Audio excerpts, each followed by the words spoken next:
Good morning, all. It is Tuesday, February 2nd, 2021, and this is the Morning Buzz. And if you're listening, you're probably tuning in on Facebook Live right now, or you can go back later and watch us on YouTube. And yeah, I'm so excited for another great day with my lovely hosts here, and I will introduce you to them right now. To my left, I believe on my screen, I don't know if it's different for you, but Caitlin is my co-host. Hi, Caitlin. Hi, how are you? I'm doing well. Doing well. This is the first Tuesday Buzz back for the semester, which is crazy. But I am thrilled to be back with you, Caitlin. I'm thrilled to be hosting a show with you. We've never gotten the chance to host together, so this is going to be good. No, yeah, I'm really excited. I think we're gonna have a lot of fun. We are, and we have a lot of stuff prepared even today, so this is going to be exciting. And then we also have our lovely news contributor with us today, Isa. Hello, guys. How are you? I'm excited to be back. Awesome, awesome. And while we're at it, why don't you tell us your newscast for the day? Sure. Hello, everyone. As you know, you're listening to 90.3 WMSC Upper Montclair. I'm Isa Winek with your news update for today. So, for Montclair State University news, it is official that the university's spring semester is starting Monday, February 8th. MSU is planning to have a balance of remote and in-person classes, with all of the classes that are in person following strict COVID safety guidelines, which include wearing masks, social distancing, and having small class sizes. The university's restart plan for spring includes daily hawk check health assessments, following all mask wearing and social distancing protocols, as well as sanitation guidelines, contact tracing, and now apparently free on-campus COVID testing for all students, faculty, and staff members, which is great news. For local news, Groundhog Day, which is celebrated today, and all of its celebration events will be hosted virtually, not only unfortunately due to the coronavirus pandemic events, but also to the snowstorm that we are experiencing right now in New Jersey. As you guys know, the folklore states that if the groundhog sees their shadow on Groundhog Day, we'll have another 6 weeks of spring, but if they don't, spring will arrive early. In Paxitani, Pennsylvania, the celebrations were kicked off at around 6:30 a.m. and there were no in-person attendees, but all through Zoom and virtually attended events were celebrated. Unfortunately, it was reported that the groundhog has seen his shadow, so we'll have another 6 weeks of winter.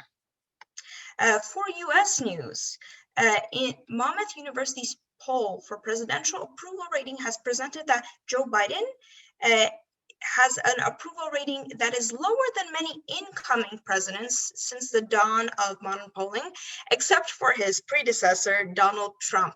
It was reported by the New York Times that about 54% of Americans have given Biden positive marks as far as presidency goes and support for his predictions and his plans. The numbers reported are high in Democrats. Out of that, 9 out of 10 Democrats do support Joe Biden and his decisions. And there are completely opposite numbers when it comes to the Republican side, with a 70% of a disapproval rating.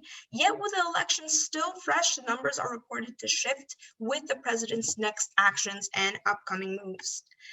For world news, the World Health Organization has announced this Monday that the rate of global coronavirus cases has greatly decreased almost in every country.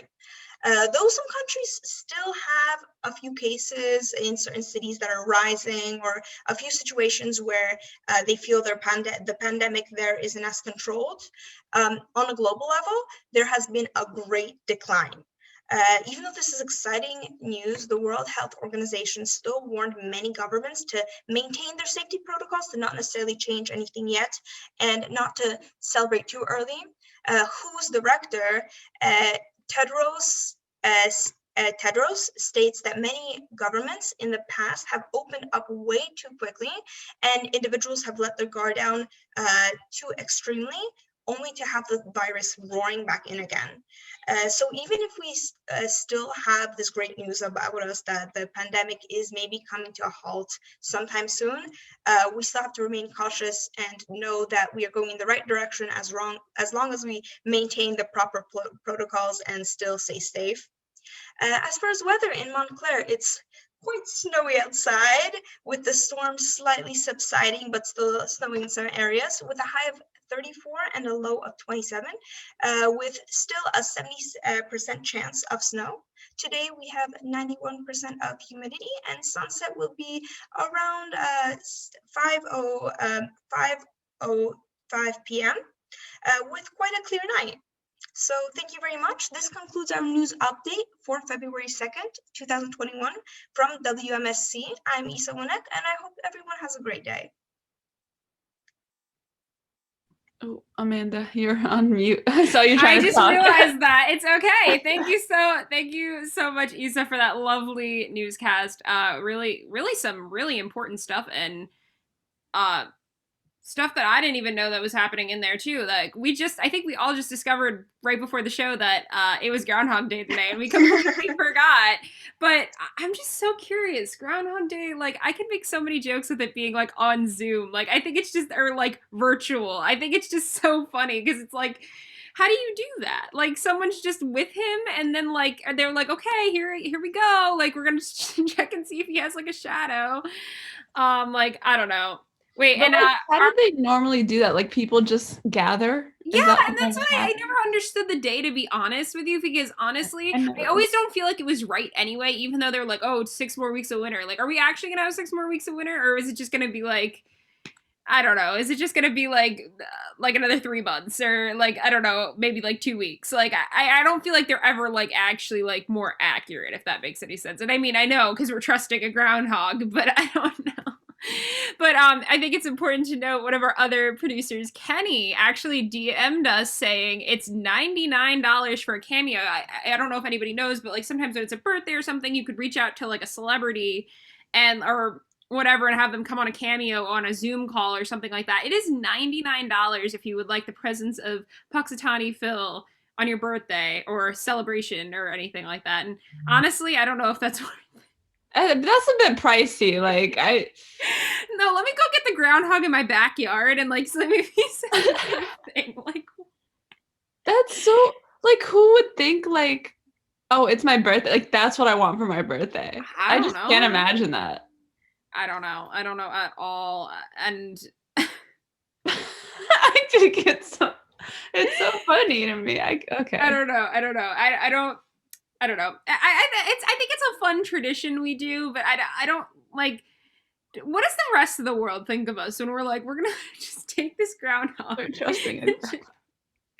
Yeah, I mean the rest of the world. I don't know what other places do it or not. I think it's just an us thing. So I don't know. Probably. I feel like I barely know anything about Groundhog Day. Like I would just hear about what it was later in the day. Like I never watched it. Oh yeah, it's Puxatawny Phil.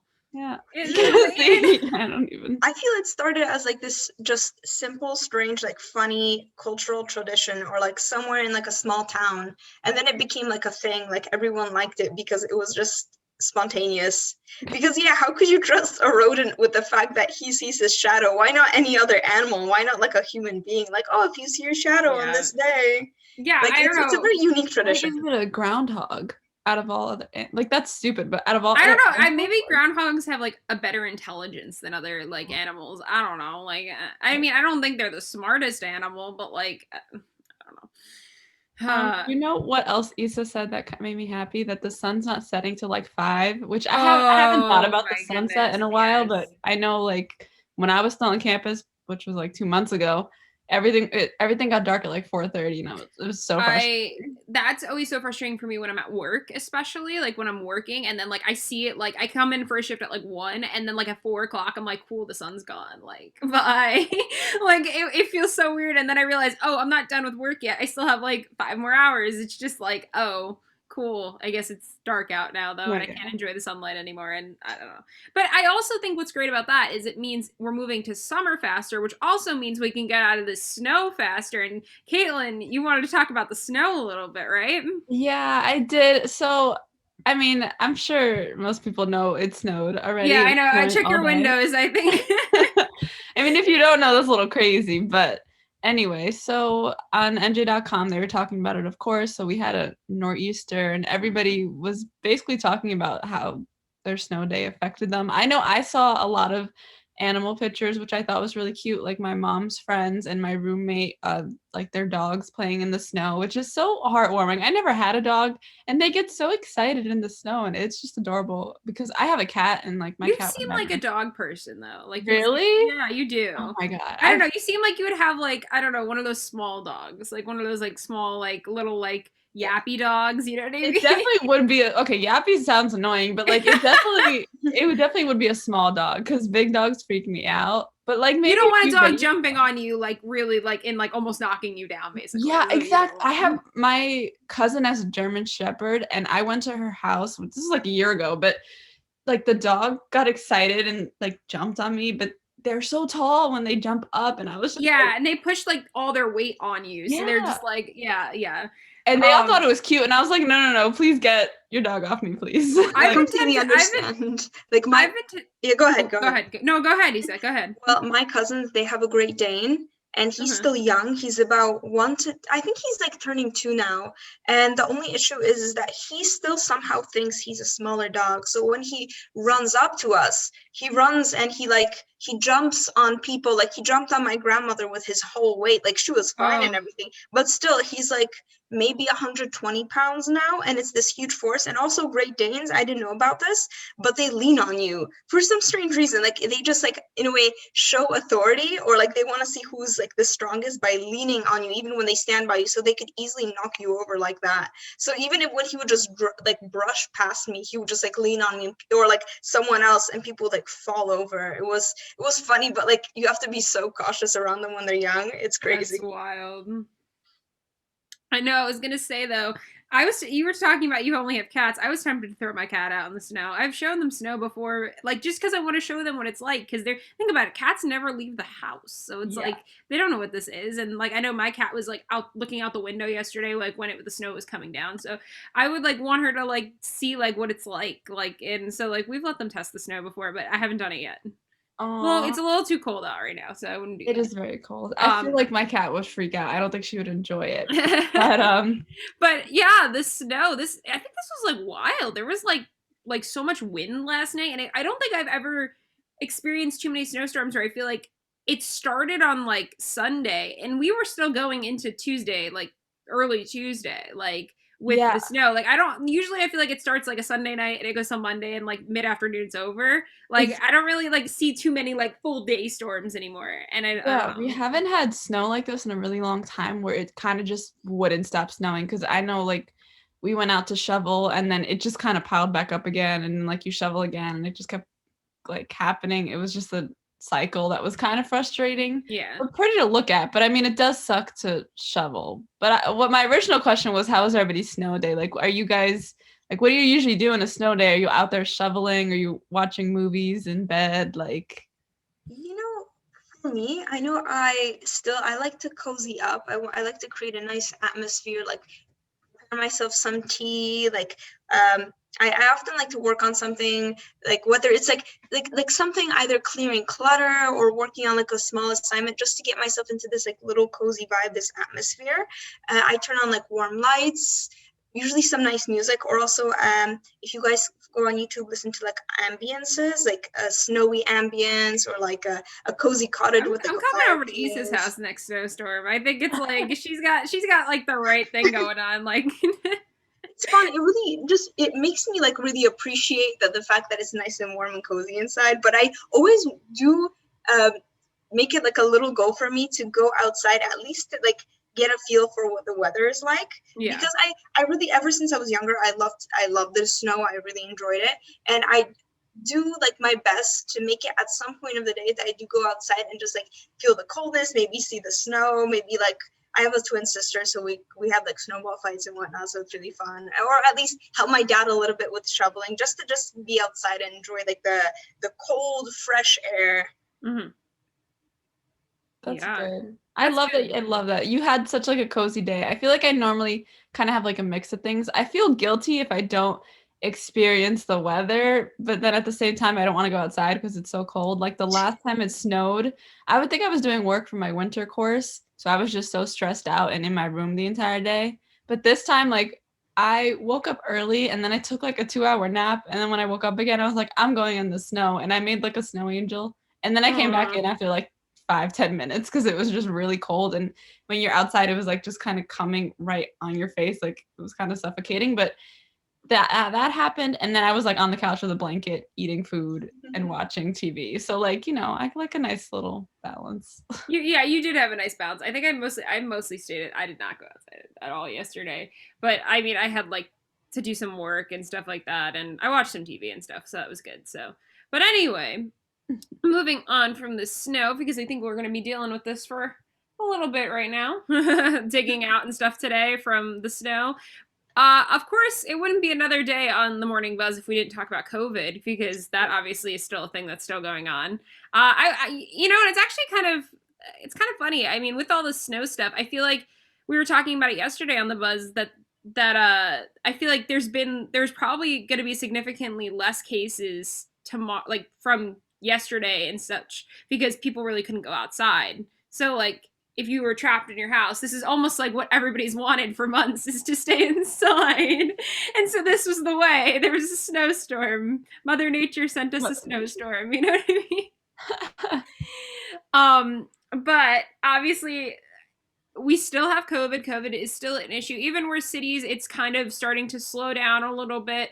It's still really here, unfortunately. And I wish I could say I had different news than that, but it's still here. And I was searching through stories last night, and I found this interesting article, and it was from the New York Times, and it says, had COVID, you may need only one dose of a vaccine, the study suggests. So it talks about this woman, Shannon Romano, who is a molecular biologist who came down with COVID like back in last March, when like it was kind of really, everybody was starting to get sick and finding out about COVID. And they shut down her lab where she worked, Mount Sinai Hospital, and she felt like all the aches, she couldn't sleep, she had all the symptoms, and it was there. And she kind of tells the New York Times that she doesn't obviously want to experience this again. Nobody wants to experience it again, especially if you like survive through it. You don't want to feel that pain and stuff again. But after she got the first vaccine, 2 days after her injection, she developed symptoms that felt very familiar. And she complained of the same symptoms that from COVID that she was experiencing again. And she obviously was concerned. And so a new study may explain why Dr. Romano and many others who have had COVID report these unexpectedly intense reactions to their first shot of the vaccine. In a study posted on Monday, researchers found that people who had previously been infected with the virus reported fatigue, headaches, chills, fevers, and muscles and joint pain after the first shot, compared more frequently than did those who had never been infected. COVID survivors also had far higher antibody levels after both the first and second doses of the vaccine. Wait, so like what explains all the symptoms though? I guess so it's saying like basically if you have COVID, you have like a higher antibody level, and you can go check your antibodies. Like even if you don't think you had COVID and you want to go check, there's an antibody test. You can go check your antibodies. If maybe you somehow miraculously have antibodies or whatever the case may be, since they had it, they have like a higher level. And so they're saying it's basically you already have an immune level with the antibodies. So they're saying basically you might only need one shot because you already have that other level of antibodies, if that makes any sense. I guess so. Like, if you already have one shot, you already have like I guess almost or most of the rest of the antibodies that you would need to be okay, is what they're saying. But because these people are getting these huge reactions, and it's specifically through people that had COVID, which is weird. I don't know. Like, what do you guys think about that? Like, I think personally, like when I was, like when I was hearing about these vaccines and stuff, it's just no one knows what to do. Everyone feels like, I feel like in a different situation. Obviously, like, obviously, I'm going to say this before we kind of progress. Obviously, any opinions expressed here are opinions of the hosts and not of the radio station.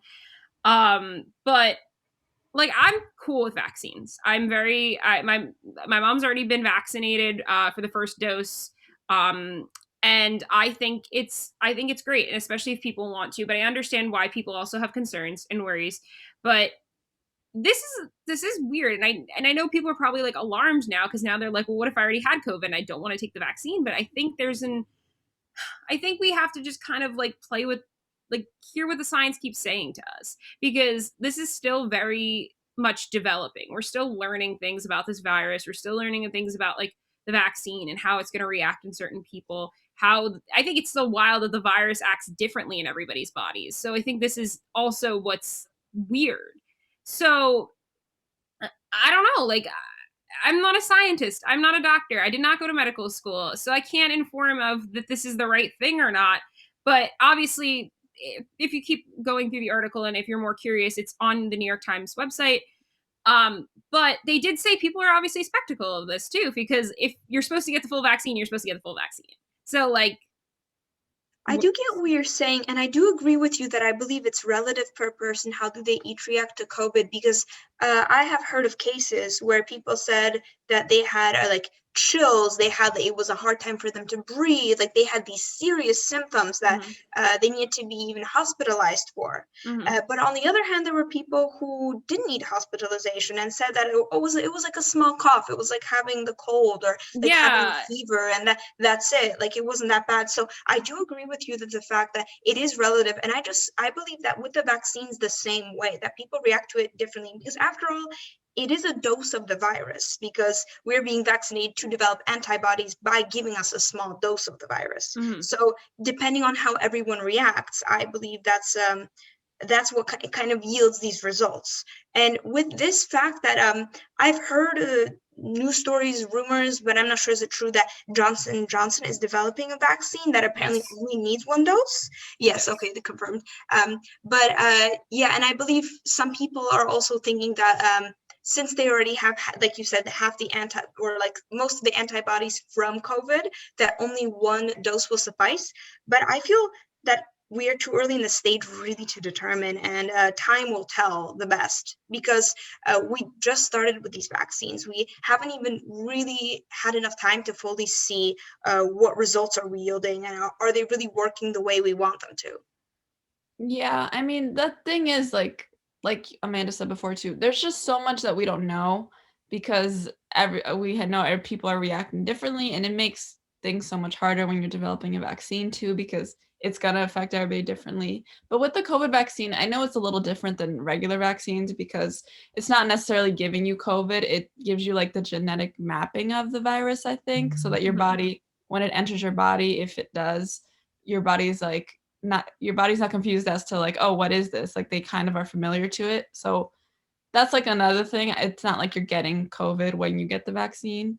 So it's just interesting. It works a lot differently than other vaccines. And that's probably another reason why people are nervous. Well, yeah, and even we were just talking about like the dose thing, but I'm almost thinking about that there's these new strains, there's these new variants that people are talking about, and obviously they've been trying to come out with studies trying to make sure everything would be okay. If you got this, would you be immune to those other strains and those variants and things? And they said Moderna was pretty confident that most of the stuff that was coming out now can be okay with these new variants, but Pfizer hasn't released anything yet, at least to my knowledge, at this current day of February 2nd.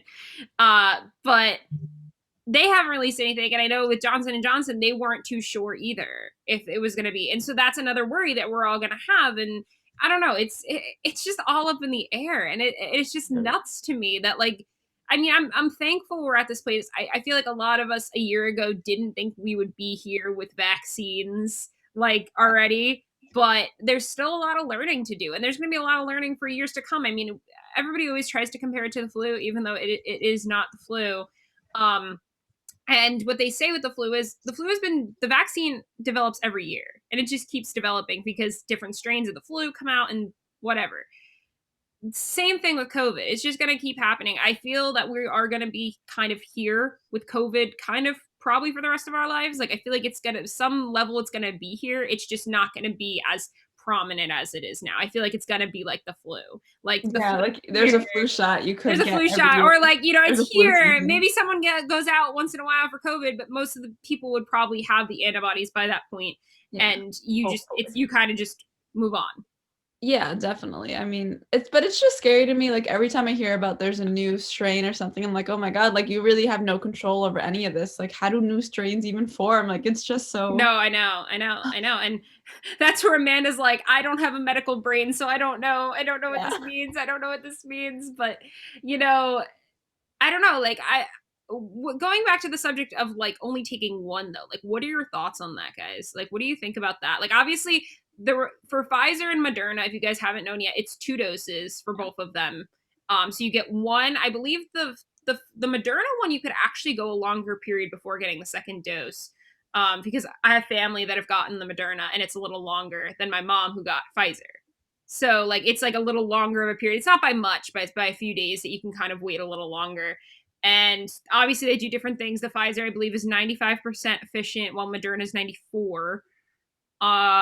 But obviously they're both 2 doses. Now Johnson & Johnson's coming out. So they're saying 1 dose, but I don't have the number right in front of me. I thought I heard it was in a little lower.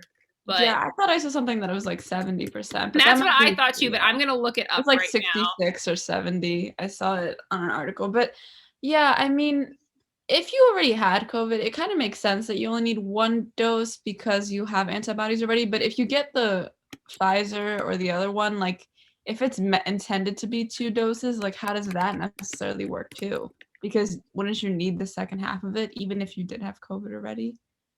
Like, I don't know. That's just interesting to me. I feel for me, at least in my opinion, I feel it really depends on the person. It's very like relevant per case because like we earlier mentioned that everyone reacts to this virus and to the vaccine differently. So it really depends on the person, how strong their immune system is, even their how do they feel about the virus? Do they feel like they're like immune enough or they're strong enough to only have 1 dose?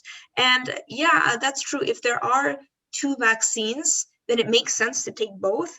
Yeah. But like at the same time, like, yeah, it's like I said, it's really hard for me to determine because I'm not sure. If it were in my case, I believe that if I had the virus, that like the antibodies from the virus would suffice enough because after all, my body already in a way learned how to fight it. Mm-hmm.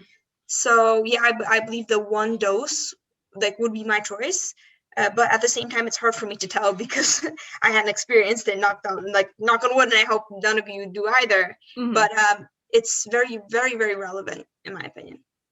Just so you guys have the numbers too, I pulled it up. Johnson & Johnson on their website, they actually say it's 85% effective is their vaccine. But we also have to remember, and we talked about this months ago in the buzz, I think everybody thinks like the flu shot is like 100% effective, and it's not. I think I just pulled up that it's about 40% effective. Oh my God. What? It's actually really low. And people don't realize it. It just happens to be that like we take it every year and we just don't like think twice. Vaccines are usually not as high as effective as these. I remember we were first talking about when the Pfizer and Moderna vaccine came out. They are like really high. Like I don't think people understand how high they are compared to other vaccines and stuff. Usually they're never that high. And maybe the 40s was just something I was pulling. It might be in the 60s, but it's definitely not as high as you think. And I think that's something to keep in mind, I guess, as well, that like it's still higher. If you're looking at the Johnson & Johnson and thinking, well, that's not really effective at all. It's like, it's pretty effective actually. But again, I can't speak on the variants and the other strains because they said that they didn't know yet. I can't believe that. I didn't know that. I mean, I might be pulling the wrong information in the 40s, but I know it's definitely not like higher than 60s because I've heard it multiple times before but it doesn't mean it's not effective because think about how many times you might have gotten the flu or you've gotten a less like higher dose of like, I mean, like, because that's the point of it in a sense. Even if you might get the flu still, you won't have it as bad as if you didn't have it. Yeah, definitely. But I mean, that kind of puts things into perspective too. Like people are like, oh, it's not perfect. Like we can't trust it. But I mean, I know for me personally, like I would get the vaccine just because I like they are testing it. The only thing that we really don't know are like long-term effects, but that's even if you have COVID too. Like it's Yeah, I just mean, all the you're learning. dealing with long-term effects either way. Then it's Yeah, like exactly. But anyway, let's move on from this story. We've been talking about these shots for a little bit, so let's move on. We are talking about also COVID, but at least we're getting on a different subject here. We're talking about COVID in schools. Obviously, this has been a regular issue, but Caitlin, do you ever remember like when you were like kind of like growing up and like a teacher would be going through their lesson plans or whatever, and they were like, you know what? Let's skip this tonight. You don't have to do this. You don't have to do that. Or like they'll kind of pick what they don't want to teach, Yeah. just because usually there's just not enough time. Well, now this is becoming a huge issue, specifically with the COVID-19 crisis, because school day schedules have been compressed, dealing with challenges of social distancing and remote learning, and the pace of instruction has also been slowed by the need to cover subjects that were skipped following the school's shutdown last spring, and by students' virus-related distractions and the difficulty in addressing both online and in-person audiences. And this was taken from AP News. And I thought this was very interesting. Nobody's been talking about this, I don't feel like, as much. We've seen that like schools have kind of gone on that hybrid schedule, like half the classes in one day, half the classes in another day. Sometimes you'll have to go virtual for 2 weeks. Sometimes you're all completely remote.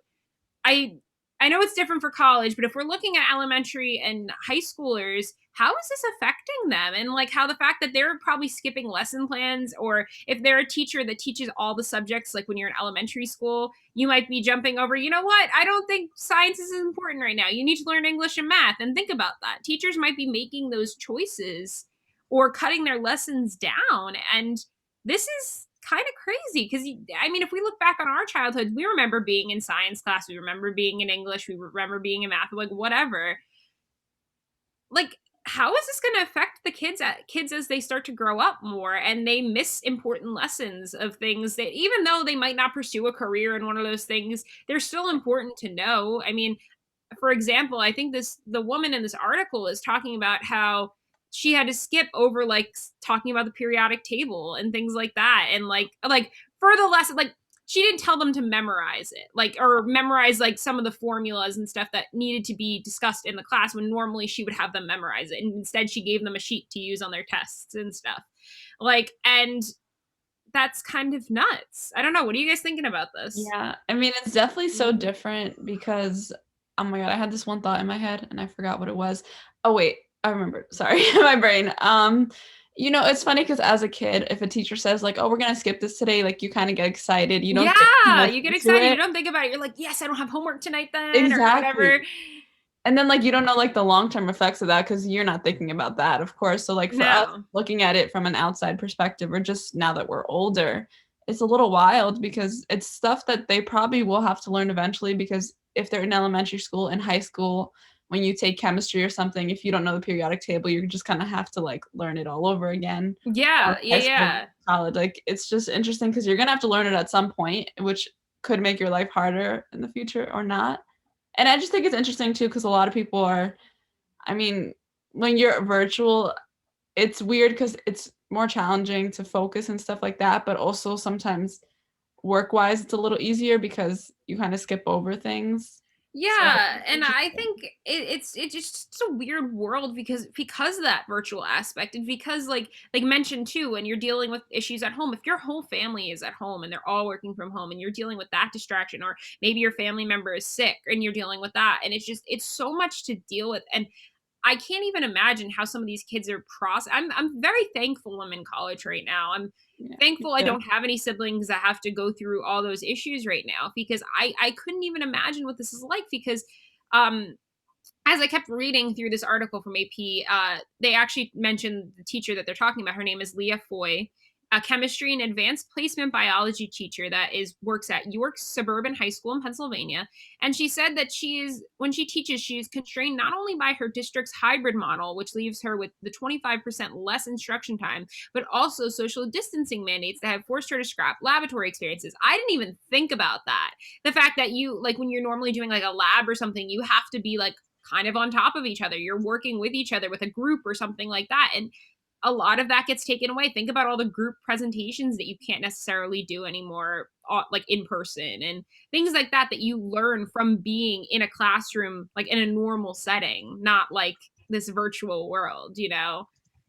Yeah. And she said she was also unhappy to see that the College Board announced that it would not modify AP exams this year to account for the strains of distance learning. The company said colleges expect the exams to reflect the full scope of coursework and that there were no consensus about what content should be cut. So that's, I mean, I wasn't an AP student. I wasn't that smart. But I mean, I think about that, like, you know, we look at the College Board. They did change the SATs, and I did see that they changed the optional essay to now make it not even like a thing anymore. And I think this year, I'm pretty sure I had read originally that the SATs were like they didn't need them for colleges this past year, like because they just like skipped it because it was just a mess because of COVID. Yeah, and to think about that, like. I don't know. This is it's just also different. Like, and it's weird because we already did all that stuff with the SAT and stuff. Oh, I now know. It's like, it's just wild. Even AP classes, I can't imagine doing my AP classes virtual because I feel like a big part of it was lecturing. And I mean, yeah, you can do it over Zoom. Like my AP psychology teacher, my senior year of high school, he was a very animated person, so he made class interesting and it kind of engaged you a little bit. So I can't imagine what it's like now. Yeah. Based on my experience. Yeah, I was gonna say, Issa, what do you think about this? What I feel is that school, like, and going to high school, going to grammar school, middle school, like all of that has set into me like this idea of discipline and this, I would say, more stricter mindset when it comes to school. Like I feel now that I am in college, I feel that a lot of what I have went through, like I said, this discipline, this, I would say, more of this routine, these kind of stricter rules when it comes to school, they have greatly helped me when it comes to college, because now after I do make my own choices, I notice I do tend to make the right choices, to study, to attend class, to be there in person. And even like I remember when I would take these AP or like harder classes in high school, it would be much easier for me right now, like in certain classes, because I was prepared with the workload. And now that we're virtual, everything in a way becomes easier. And I feel that because we had this experience in high school, I would say this kind of more stricter discipline placed on us, we kind of have that mindset to choose that, to willingly want to go along with it instead of resist it like many people would when they were younger. Like when we were younger, we were like, oh yeah, like you said, like we don't have class, we don't have to have like homework, but it does lead to long-term effects. For me, I kind of feel bad for these kids, because I remember me myself, when if we would have a huge snow, like a few days of like snow days, or if I was sick for a few days and I lost that discipline, I remember I felt kind of unmotivated, like uninspired, even like I felt like I had lack of momentum, and that really like stunned me, shut me down, makes you feel kind of depressed. And I feel bad for these kids who are currently experiencing this virtually. And it's strange, because for us, I like this challenge of going to school to like be able to do a test, to write an essay, and to like actually retain a lot of like information in my brain. Now that these kids they don't have to put in as much effort. They don't have to physically wake up, really attend the classes as much, just maybe turn on their Zoom. Like the lack of that discipline really could push someone back and make someone feel down and depressed. So yeah, I'm a little like worried about what's happening in that situation. I hope it's going to come back for the best. Yeah, I even think about it. You could almost compare it to like, do you guys like remember like the end of the year, like when it'd be like summer, it's almost summer break, and like the teachers would be like, oh, you have to kind of do this, but nobody's going to test you on it, and you would just kind of like skip over it and things like that. Yeah. And like, yeah, most of the times it hasn't affected you, but think about that's basically what this is currently in the long term for a whole year, instead of just like the end of the semester, like when it's before Christmas break or before summer break or whatever the case may be.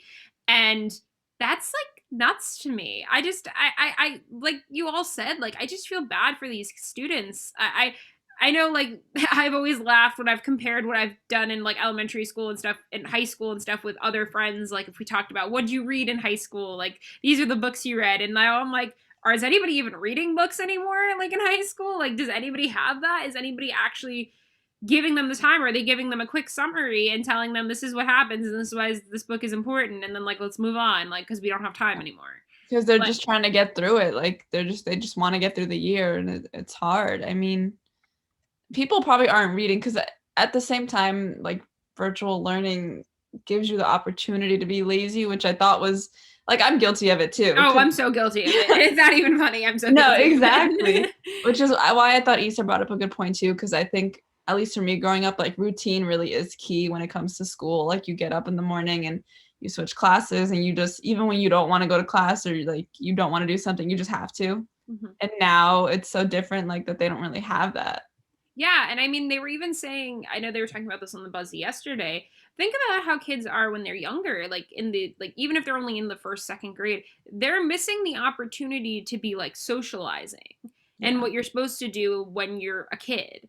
Like, as much as you are still getting on a Zoom call and you're paying attention to what's happening, if you are paying attention, I mean, they're 6 years old, 7 years old. I don't know how much they're going to be paying attention, but like, you're just staring at a monitor and then you leave and you're done. You're not having that opportunity to like go class to class or like sit in a classroom, work on these group projects together, like make friends, go to recess, do all those things. Like that's not a thing anymore. Yeah, and that's stuff that I think can be said is like kind of crucial. Like you need that.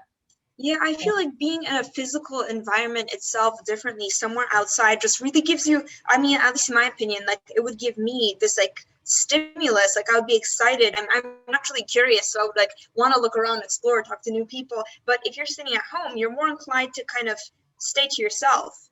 So that's what I'm that like I feel like it's harder for kids maybe to open up or find things what they want or try new things because they're constantly in a way sitting in their own bubble. Mm-hmm. Yeah, definitely. I agree. But yeah.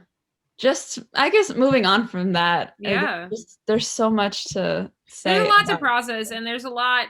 We're not going to really know the outcome of this, I think, for a while. Like it's going to be like obviously the school stuff is a struggle, but we're not going to really know the actual effects of this past year and kind of going forward till like years into the future because we're going to see like if students miss this, how this is affecting, you know, SAT scores in like 10 years or whatever the case may be. Like, but yeah, but we if we learn anything else more with the school stuff, we will keep you informed here on the Morning Buzz at 90.3 WMSC, Upper Montclair, New Jersey. That's also just a plug for the station right there.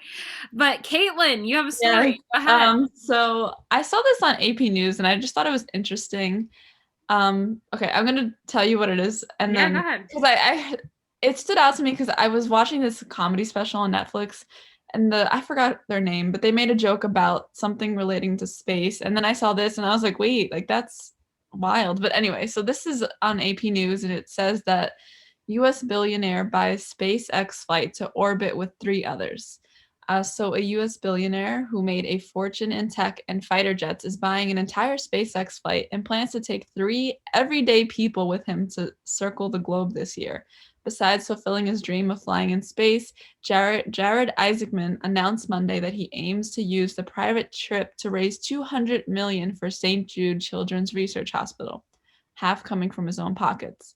A female healthcare worker for St. Jude already has been selected for the mission. Anyone donating to St. Jude in February will be entered into a random drawing for seat number 3. The 4th seat will go to a business owner who uses Shift4 payments, Isaacman's credit card processing company in Allentown, Pennsylvania. So I thought this was interesting. Isaacman, the guy who's kind of running all this, told the Associated Press, quote, "I truly want us to live in a world 50 or 100 years from now where people are jumping in their rockets like the Jetsons and there are families bouncing around on the moon with their kid in a spacesuit. I also think if we're going to live in that world, we better conquer childhood cancer along the way," end quote. So, I mean, I thought that was really sweet because when I first read this, I was like, this is kind of wild, just bringing 3 people to space like nothing. And then when he kind of explained it, I was like, well, that's sweet. At least he's talking about cancer and donating money. Yeah, I got scared at first because when he first mentioned the story, he was like, oh, like, I'm just doing the story as money. I'm like, you're a billionaire. Why don't you just donate the money? Because that's like my biggest pet peeve when like billionaires and stuff, like I'm all for them helping out with charity and I agree they could always help out with charity. But like when I'm like, you also could donate some money yourself, you know, like you do have the money for it. And so that made me happy that you said like he is donating most of them. Like his own, out of his own money. So that's nice to hear, of course. But so 3 everyday people, if you were in like the pooling for this and you were selected, would you go to space? Yeah. I would say I would totally go for it. I mean, like this sounds itself very exciting just to hear like about where science is coming to, like speaking from like a perspective of like innovation, that we have the technology to actually do this. It's amazing. And I mean, I'm not sure about you guys, but I feel it's every kid's dream to at least go to space or like go somewhere like under the water, like explore the unknown. And just knowing that this is like an actual possibility now is truly breathtaking, and just it blew my mind. When I was in 8th grade, we did our main focus in science class was like astronomy and stuff. And I remember like I loved it. I memorized all the facts. Like I remember like all the stars, all this stuff. And I just think it was so fun to learn about the planets and learn about the stars and learn about what, like basically what's beyond this earth. And I thought that was always so cool. So I feel like, I mean, yeah, I'd be kind of scared because I mean, like it's, yeah, as much as we have the technology, I think like we've only done this so many times. Like we've done it enough, but we've done it like only so many times. It's not like going to the Starbucks down the corner and like it's like everyone knows Starbucks is fine. Um but like going to space, like as much as like I would be scared, I think it'd be so fun and to be like, I was in space. Like I can and I like mean, you it could say that sounds cool. and but like also like I mean, wait, hold on. They're just going to space. They're not just going to like a certain they're not just like going to the moon or something, right? They're like It actually didn't say It's like specifically. they said okay. a flight Also, around like Earth. if they're just like roaming around space, like you don't get out of the rocket kind of thing, maybe. I mean, but still, like, can you imagine like I Just mean, the think view. about that cool experience. I mean, like when we go on a plane, I think you guys have all been on a plane, right? Yeah. Yeah, like I think what's cool about that is you're so high above the ground. So Mhm. now to be even further out, but like out into space, that's like this wild experience that not everybody can experience. Can you imagine like opening the window and you want to be on that aisle that window seat because you want to like look out and like see what like all the stars and see Yeah. what's like really out there. And I mean, we could talk about anything else with this whole world and being like kind of like out of this world anyways, talking about like the stars and like if there's life on other planets and things like that, but like to have that experience of being out there and having something that not everybody else can, like I think that's an awesome opportunity to take advantage of, and especially because at the end of the day we're raising money for a great cause. I think that would be awesome to experience. Definitely. I mean, I would love to see that. But also, what I thought was interesting, which is I thought of because of the comedy special I watched, Was it just the Space fact that Force? I don't remember what I Wait, watched. was it with Steve Carell? I don't think it was Steve Carell. Okay, I because want there to is a say it Space was. Force like TV show on Netflix, so that's why I Yeah, didn't know if that was it's pretty funny. They like discuss the struggles in a way of space travel and like exploration. It's really interesting. But Oh, I wanna what watch show do you that. think what show do you think it was? Do you It not was just a remember? comedian, and they were talking about how, like imagine spending your money on this, like that's like what you want to do. I don't know. I just thought it was interesting because, like, if you guys were billionaires, what or millionaires, I don't know, just an extreme amount of money, like what would be the first thing you would buy? Like, I guess like splurging on, because everybody would say like, oh, I would buy a house or something like Okay, like I'm paying off my student loans first, and that's number one. They're gone. that. I mean, But yeah. like for me, I think I would probably invest in something. Like I would love to be a part of something bigger, like greater, like even something like SpaceX uh or like Tesla, like just like one of these companies that is really changing the world. Like I would love to like be a part of that. I would love to somehow contribute to that. So like you said, Amanda, like definitely student loans is one thing. But also like for me, I just feel that like being fulfilled in that way, like I would love to just like know that I was a part of that and I was involved and I contributed somehow to it. Not just financially, like of course I would contribute financially, but like try to get involved in it No, in yeah, as yeah, much as I yeah. I can. think that's important too, and I think I take the other aspect of this very much serious. Like with what if we're looking at the story, I I would pay off like obviously like my loans and stuff, and I'd obviously buy a house and like pay it off, so I wouldn't have to worry about that. But after I've kind of like done what I had to do, like did that, given it to my family and stuff, and obviously if there was still money, this is what I always say for like the lottery win. Yeah. Um, I would donate the rest of it, or specifically donate to something like more like local to like giving back to my theater company that I like used to go and work with and things like that. Like I want to be able to like donate to things and maybe donate to some companies that are music and theater oriented that are starting out and don't have a lot of money. Like I want to be able to give to something that I feel like I could make more of an impact with specifically, and that's where I fall in. So like I see the charity thing here and I like kind of want to do that but help something like grow. But obviously I still need to use what I need to do. Student loans priority gone. No, yeah, I feel like I agree with you, Amanda. Like I thought it was interesting that Issa said like the SpaceX and Tesla thing, because that really is not the first thing that comes to mind ever. Like I'll never think like, oh, I'll like kind of. I mean, I understand the investing aspect of it. I don't know if I'd necessarily go there. But then also that's really smart too, Issa, because you're thinking like, oh, like Tesla, like they have a lot of money. Like yeah, exactly. So you would get more money and then you could do whatever else you want with it, you know? And you could help the world too. So like that's a really good way to think about it. Like I know my mom always says if she won the lottery after she took care of like personal finance stuff, she would definitely want to donate to St. Jude specifically because she thinks St. Jude just does because it's specifically for children. Yeah.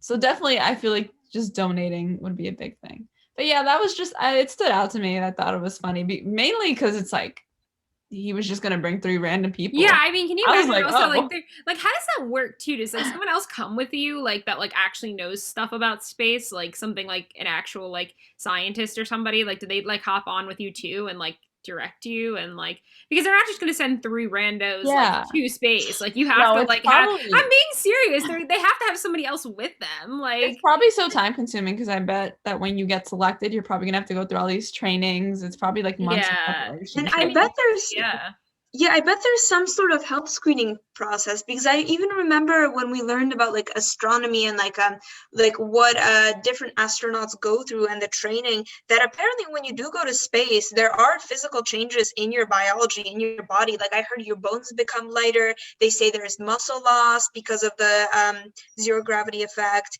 And like apparently like nutrients get processed in your body differently because everything is floating. So like I bet there's also like you have to have some sort of health evaluation, and not to mention also make sure that like you're healthy and everything is going well in your body so you don't get sick up there or anything. I will say that, man, I would love to be up there and not have to deal with anything else on this globe for a hot minute, if that's what that means. Like just not worrying about COVID, like peace of mind. You just peace of mind, just relaxed. I'm out in space, just chilling. Like that would sound awesome. But yeah, this is awesome. But Caitlin, do you have anything else you would do with the money? Because I know you were just saying that too, like what you would do with the money. You said your mom, but you never said you. Oh yeah, that's true. I did. I mean, I would donate too. I would make sure like my immediate family was like good to go. Yeah, like, I definitely want to take care of the people who took care of me, kind of thing. Like that's my number one thing. And then after that, definitely just trying to get back to the community. I liked what you said about like local theater. Like I'd probably get back to my high school because I went to a smaller high school. Yeah, so going back to the people that kind of built you in a sense, like and also the ones around you if you're like really close to your town and things like that or your community. Like I feel like it would be about that as well. Exactly. And then maybe like after the fact get involved in like bigger charities. Yeah, or like we were just saying, like investing and stuff to like make it maybe smaller businesses investing in them or whatever, and I think that'd be good too. So cool. I liked the story, Caitlin.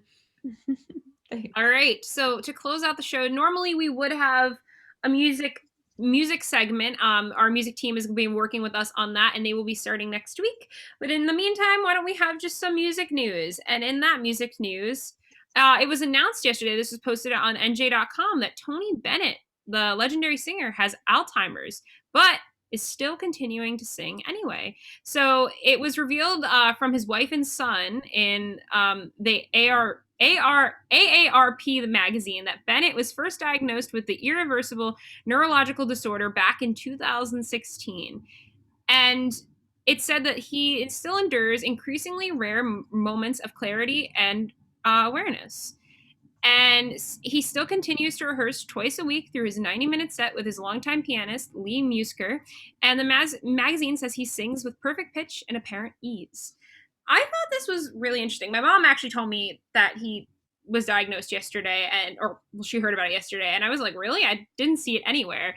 But this is wild. I mean, the fact that he's been going since I don't know if do you guys listen to Tony Bennett at all, or like do you have family that do? Definitely have family that do, because I heard his name mentioned a few times. Yeah, like I have too. Like I don't listen to him really on a regular basis, but when I saw Billy Joel a few years back, he came out and performed with Billy Joel, and like I know he did an album back in 2014 with Lady Gaga, and I had that music in my dance class. We would actually like play it, and that would be like good dancing music.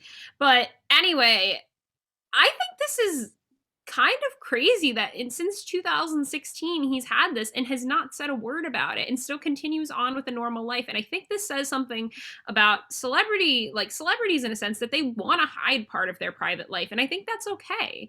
And I think he didn't want anybody to treat him differently. I feel like, we saw a lot with Alex Trebek, and who had just passed back in December, that he had a disease that was taking over his life. And I think for a long time he didn't want to mention it because he didn't want people to treat him differently and to like almost take pity on the person instead. Like you want to live a normal life. So I just thought that was interesting, and I wanted to see what you guys thought about that. And also the fact that this man has incredible muscle memory then. Yeah. To be able to sing properly still at the age of 94, by the way, and has Alzheimer's. And I think this is incredible. And I think that just shows you how incredible the body can be, even in these harsher, horrible scenarios. The body could still pick up something that you've been doing so well for years, like, the muscles of using your mouth and stuff to sing, and like remembering lyrics and doing all that, like doing proper vocal technique. Like I think that's so important and so crazy. And I don't know, I wanted to hear your guys' thoughts on that kind of stuff. I mean, I heard there is a theory, and like it's being like looked at on like by scientists through different studies when it comes to human biology and our makeup, and they say that it all like depends on our mental age who we become. Because I know, like seeing my even grandparents, like some people who are still active, like it's all about being active and just constantly either picking up a new hobby or just staying physically agile and just keep moving, keep doing something. People feel younger, people do things. Like if people have passions, then they have something to live for, and they have something to, in a way, strive for. And I feel that in a way is what keeps them young. And also, like you said earlier, like a lot of these celebrities who deal with these things, they don't want to be self-pitied. I guess it's just something that, like, because they live so much in the spotlight, who knows when this information is released, they don't want people to remember them in such a way that like they were some sort of, they were so poor, like they were suffering. They want to be remembered not as like martyrs, but people that did something great and inspired others, and in a way have this positive connotation. So I guess it's also that part that they not necessarily hide, but they just keep private to themselves. Yeah, like they don't have to be loud. I don't think that's a bad thing either. I think you're right. I think you brought up a good point too, that they don't want to be remembered as somebody that fought this or had this go on with them. They want to be more remembered for their legacy that they led, their music, their film, their whatever. Like they want to be remembered for that, and not the disease that was starting to attack them, in a sense. Yeah, as they should, though. Like they should be remembered for that bigger thing that they did in life, not just like a sickness. And also, you said that he was 94 now, which means he got diagnosed fairly late in life, and I bless him for that, because that's very rare, I feel like. I love that the article was saying that he was still rehearsing and stuff, like twice a week, like with his pianist, like 90-minute sets. Like, cool. Like, what? Sometimes you're singing for like an hour, and like this guy's like going two days a week for 90 minutes, full on sets with a piano player. Like, that's awesome. Exactly. And I gotta tell you, I saw him, I want to say like 2017 or 28, something like that. Like, so like after the diagnosis at some point, I think. I'm not 100% sure, but I believe after the diagnosis, and he still puts on a great show. Yeah. He still does. He like at the age of 90, whatever I saw him at, like, that's awesome. That's awesome. And I think we could all take a lesson in that. I feel like this past year and stuff, to just keep working on ourselves and keep like being proud of the work we're putting out there. And even if we go through the hardest of times, whether it's because of us or family or friends or whatever, I feel like we could always pull through, and there's something that we could take out of it and keep learning from and working from. And nothing could really bring us down completely. And I think that's a good message to end here at 90.3 WMSC Upper Montclair, New Jersey. That's the top of the hour, folks. And I am so glad we had a great show today. This was so much fun. I loved having you guys. Tuesday Buzz is going to be an awesome buzz throughout the entire semester. It's not just because I just said that. It's just going to always be awesome. But thank you guys for coming on and contributing and helping out today. And can't speak. So I have been Amanda Marino here on the Tuesday Buzz, February 2nd, 2021. I have been joined by my lovely co-host, Caitlin Arisizabal, and my amazing news contributor, Isa. She might be frozen. I think she's frozen, but well, Isa, when I think she's got Isa is our lovely news contributor. And yeah, we will see you again tomorrow from 8 to 9 here on Facebook Live, and have a great day.